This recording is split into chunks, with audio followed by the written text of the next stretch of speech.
What's up, boys and girls?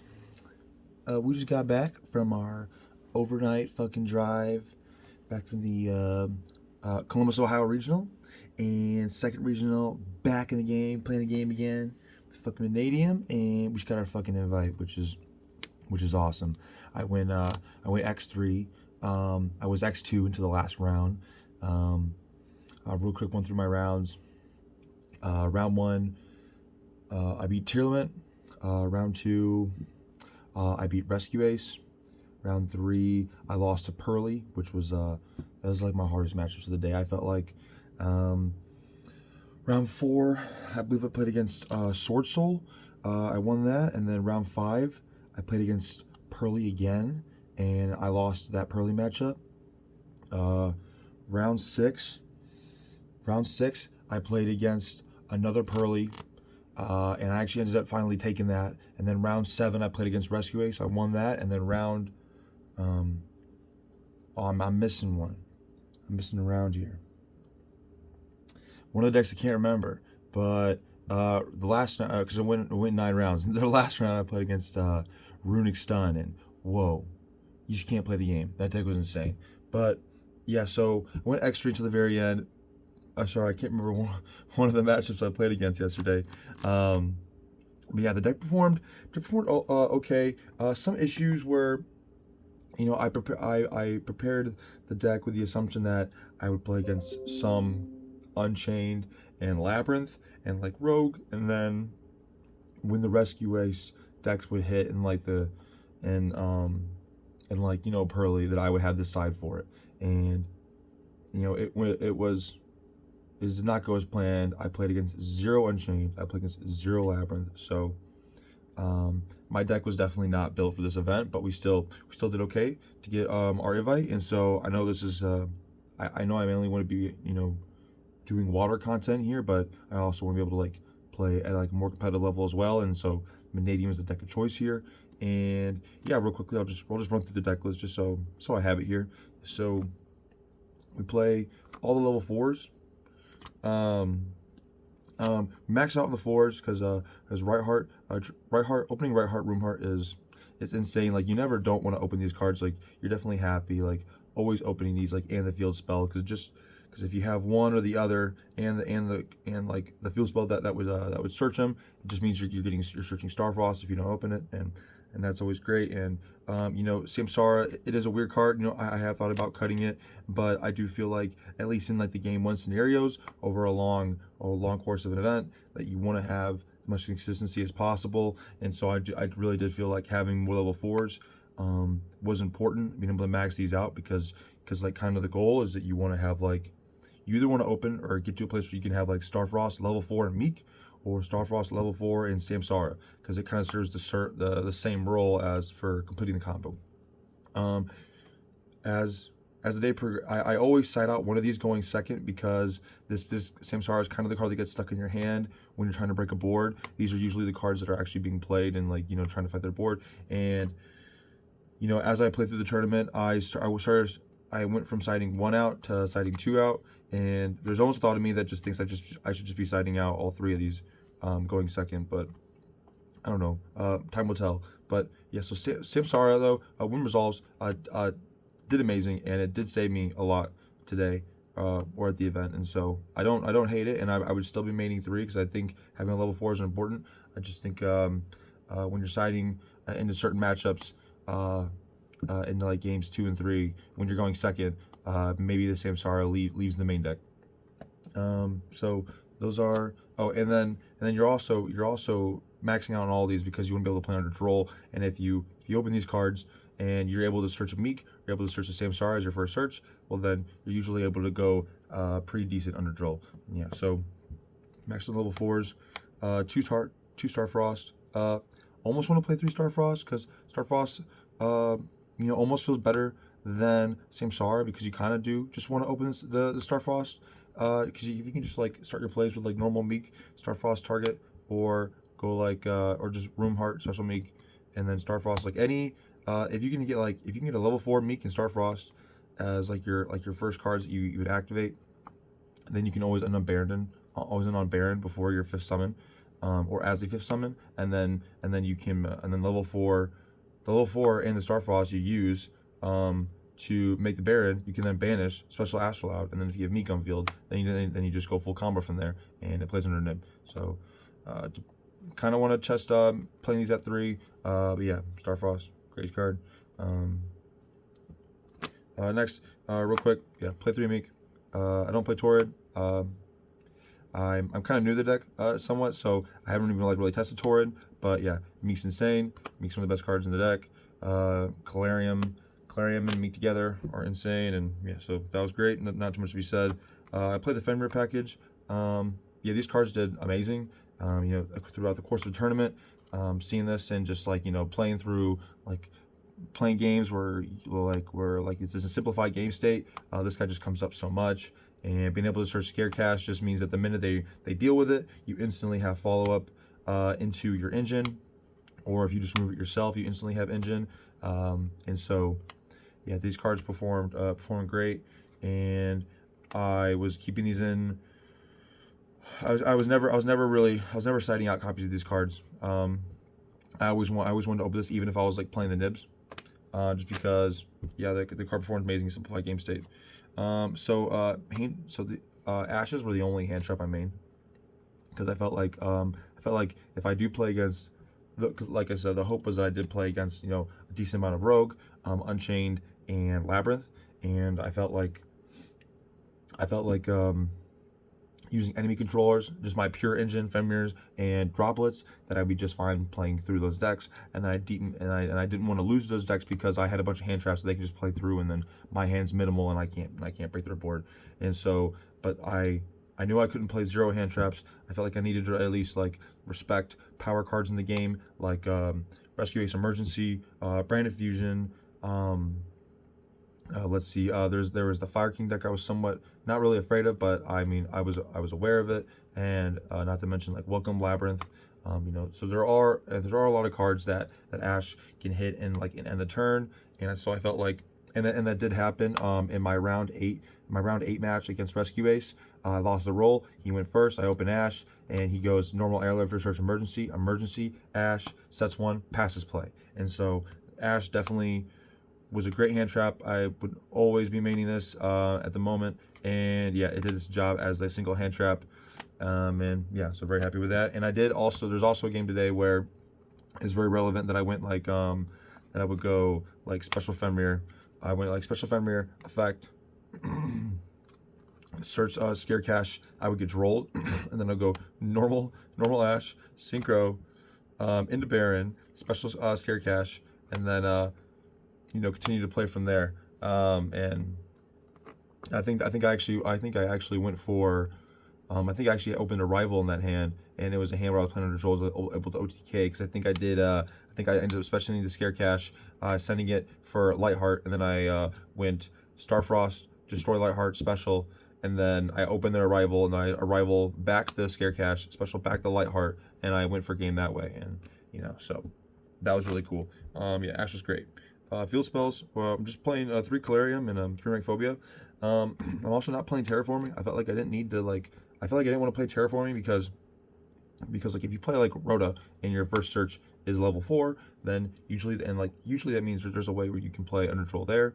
But I didn't want to play the Terraforming because if your first search is a field spell, and you get rolled there, that's a lot more unlikely that you're gonna be able to play unless you open a God hand and you're Terraforming to search Calarium, and you have the Meek level 4 and Starfrost, then maybe you're fine. But yeah, these performed amazing. Calarium is insane. Ring Phobia was a highlight of the day. I mean, you're just popping cards left and right. I mean, there were against Rescue Ace is another one where I went Rank Phobia, attempt to search, and they go Ash, and then on resolution they went Rescue, summon Preventer, and then I just go cool Rank Phobia effect, target destroy Preventer. And yeah, I mean, I was popping cards all day with this thing. It's awesome that your just natural combo just pops 3 to 4 cards, and so that was great. Next, extender spells, I played just 2 Arrival's fucking amazing. You definitely, you don't love to open it, but opening it with right hand it's great. Like especially like if they go like if you normal the right heart, try to search and they stop and you open the arrival anyways. That was nice. But yeah, rival, great card. Definitely. Oh, never citing out one of those. Mannadium spells. I played a 2 app session. Honestly, I've been so back and forth about bringing this down to 1 just because I feel like the second one never really comes up, and throughout the whole course of that event the second one never did come up, and this was always the first card that I was citing out going second. That matched with like the Mannadium trap, and yeah, just so the other Mannadium spells. I played Imaginings. I never cited it out. I respect the fact that it does fix bad hands, and then times where you have nothing you really need to search, that being able to like draw 2 and put cards back was important, and I use this a lot into boards, which really helped a lot too. And I also use this to fix hands going first, where I might not have bricked, but I had a suboptimal hand through a hand trap. Yeah, so Imaginings was great. The banish effect to make a monster tuner never came up, but it's come up in testing. The trap was great. I think I opened it 1 time, like one or 2 times going second, and I don't even remember how those games turned out. But yeah, the trap was great. Although one of the times I had actually been able to resolve it was against like a purrely deck, and I had gone full combo through Nib, full combo being like Little Knight. I ended on like Baron, Little Knight, Disbatter with Ash in hand, and the trap set, and they go Dark Ruler. I'm like, well, here's what the trap's for, and they go second Dark Ruler, and that was tough because they also had a like all the purrely cards to follow up, and 1 Ash wasn't enough. But I did like the trap, and I will still play it going forward. There is a hand trap build I'm testing, and the hand trap build, this probably goes to the side, and I just put it in going first. But yeah, I like the trap a lot. It's nice as a Typhon out as well. It also came up where I got super polyed, my Baron and my Little Knight for Gearfried, and then a damage step or battle step. They go Gearfried effect to attack over my Disbatter, and this trap came up there as well. So it's also nice in the Gearfried if they super poly you and they have nothing else. And I was super polyed twice this event, once by the Rescue Ace player and once by a tier limit player, and I managed to I actually managed to take out those games. The super poly felt kind of suboptimal playing into my board. And then yeah, 2 Obsession. Obsession was great. It's really nice that searching it in when you feel like you're gonna get nibbed, you can almost read the player. And yeah, so an Obsession in those scenarios are awesome. And yeah, love this card. It also allows you to get like make like your Fenrir online by like removing like a nib token or a random card you have in your field. It like say like in simplified game state, you're drawing into a Fenrir. But yeah, I think I would cut this down to 1 at least to test it. And then for like board breakers, we had 3 Econ and 3 Droplet, and yeah, these performed a little odd. They were Econ and Droplet in a vacuum in this deck is really good, and this plays really good into non-engine. I mean, not sorry. It plays really good into Rogue, and it plays really good into it plays maybe not Econ as much, but the Droplets play really good into Labyrinth.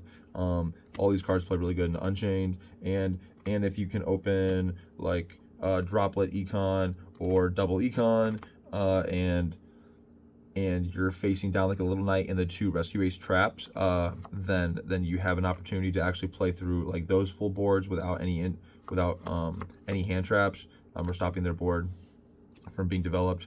But I did notice like versus Rescue Ace, like if they had like an imperm, if they had like a 3rd way to target my cards, and but outside the Little Knight, they had like a 3rd trap that they could use to like target and interrupt me, then that's where these cards were not just opening 2 of these was not enough, and the hand traps it does feel like the hand traps are necessary to beat that matchup. And you'll see that in the side. Yeah, overall, I do think these cards are good. It's just at least in the event I played, that these cards did not perform as I expected they would. But then I did face like Sword Soul, and facing Tier Limit. These cards were fantastic. It's just in those. And the idea was that maining Droplet is really good for random rogue matchups, random like towers cards that I'm not prepared for, and over the course of a long event, I wanted to be able to like have something that handles like surprises and Centurions as well. And so yeah, these cards, they had a real role to play, but they were not able they were not able to, I guess, do what I wanted them to do. And then one ofs, yeah. So tactics.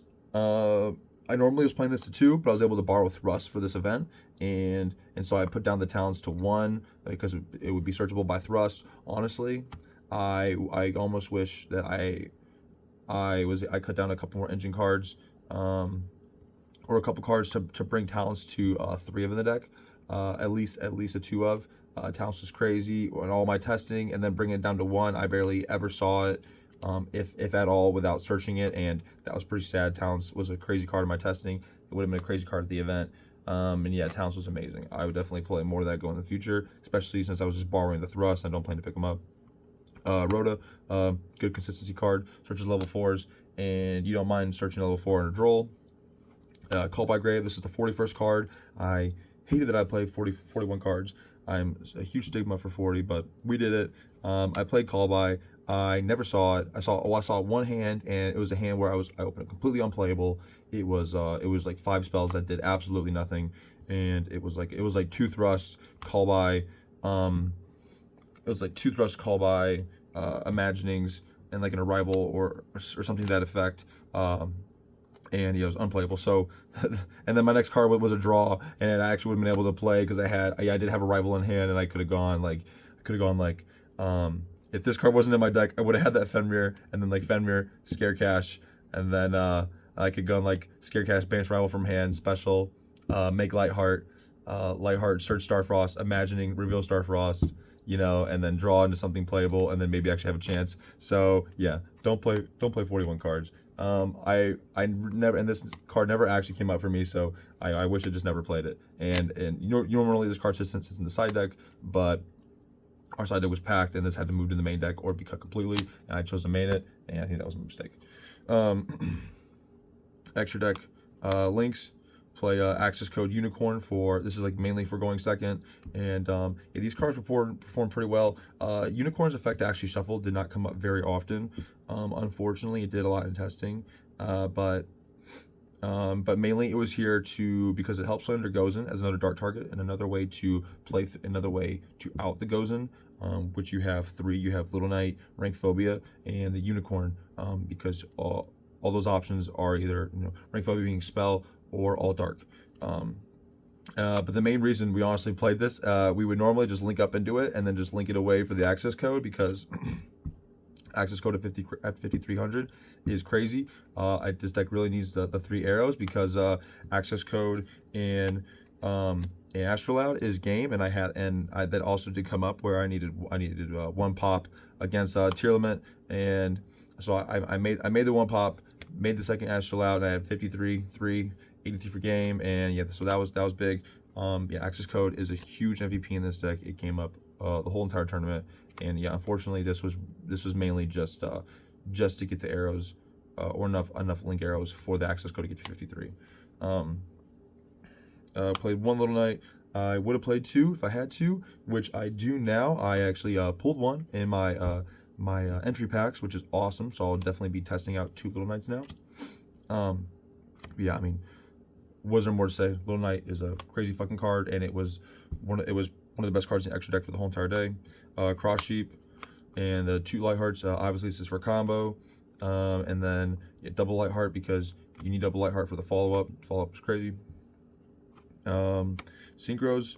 I play the 3 10s. Baron, Dissipator, Chaining. So Baron, amazing. Dispatter, pretty good. It's kind of sucks that like you really only ever make Dispatter if you go full combo, which means you play through like all the interruptions, and that wasn't always the case throughout the day. But Dispatter, you need it. You at least want it for the full combo. And Chaining, I actually never was able to make this at the end of my full combos, because before I'd actually played without this card in my extra deck. But I was noticing that I was noticing that there were a lot of times I was going to full combo, and I would have the numbers to make the levels to make a 3rd level 10, and so I never had anything to make.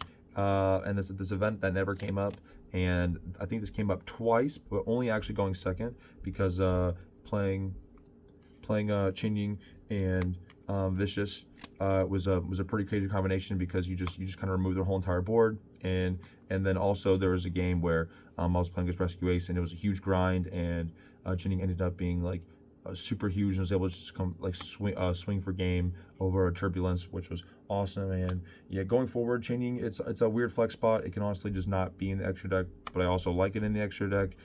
Still kind of playing around with it. And then we play like kind of like the engine requirements to like go full combo. I was testing no Axel. Axel is definitely needed, especially in a simplified game state, or you get interrupted, or if you get drolled, and you can at least go like Megan level 4 and climb into Axel and then climb into Baron.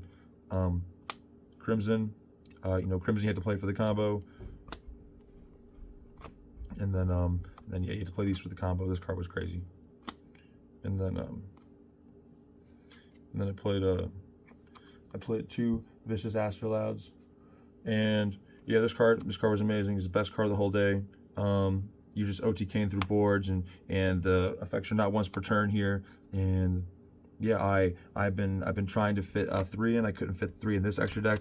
I will be testing 3. It doesn't come up very often, but the card is just crazy, and I just feel like in the most simplified game state, you just getting Starfrost and having that level 4 engrave, no matter what they do, just leads you to a boss monster that takes care of theirs, and you can just swing over game. And normally you're popping something that's at least 3K, making this a 4,500, and so that also helps in making it really easy to go for game. Because yeah, Astrolabe was amazing, an MVP card. And then side deck was it was like a last minute change.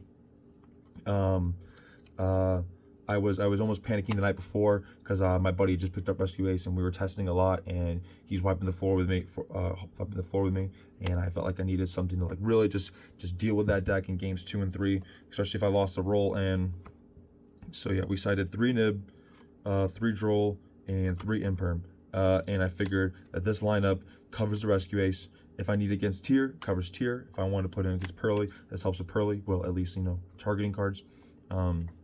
Not so much the Nibs, and honestly, Nibs were a huge MVP of the day. I think I only resolved it like 4 or 5 times, but there were a few times where I would open the Nib, I would put the Nib going first a lot, because there's kind of like there's like an argument where you think about Maxi, how impossible it is to play into a full combo when they also have Maxi.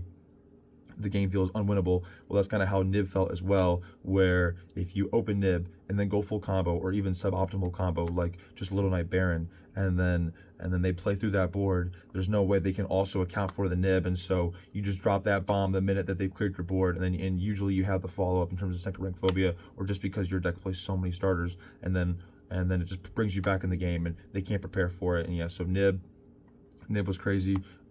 These cards did come up. I was actually really happy with this, because I did play against Rescue Ace, and playing all these hand traps, plus the 3 Ashes in the main was big into those decks.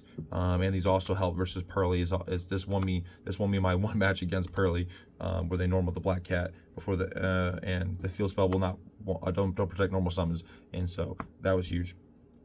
Next, like I said, I got to borrow the 3 thrusts, and we played 3 targets: Harpies, Abyss, and Druid Cannon.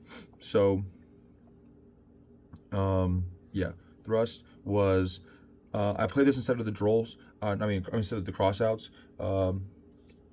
I'm a huge fan of the crossouts, and originally I was planning on having the Droll for the crossout, and playing the Yeep for the Purrely, but I felt like Thrust really was a powerful card, and my friends were letting me borrow it, and I want to be able to use it, and mainly what sold me was that you play against Purrely, and you open, and let's say you open crossout, or let's say you're playing crossout or thrust. If you're playing against Purrely and you're playing with the crossouts, you have 6 cards to open crossout, and you cannot open Yeep, and that will out the towers, because you can cross out send Yeep, so they can't make the towers. But you can only open one of the crossouts, and you have 6 cards to do it.